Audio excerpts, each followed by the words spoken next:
How to delete Yahoo email account. Hello guys, welcome back to my channel, Tech It Simple. Today, I'll be teaching you guys how you can delete your Yahoo email account on your device.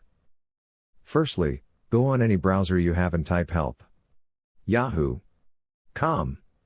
Now, you will be directed to this homepage. In this homepage, you can see different options on the left side. From the different options given, tap on Create or Delete Account. Again, click on the option Close or Reactivate your Yahoo account. Again, you can see different options related to the closing and reactivation of a Yahoo account.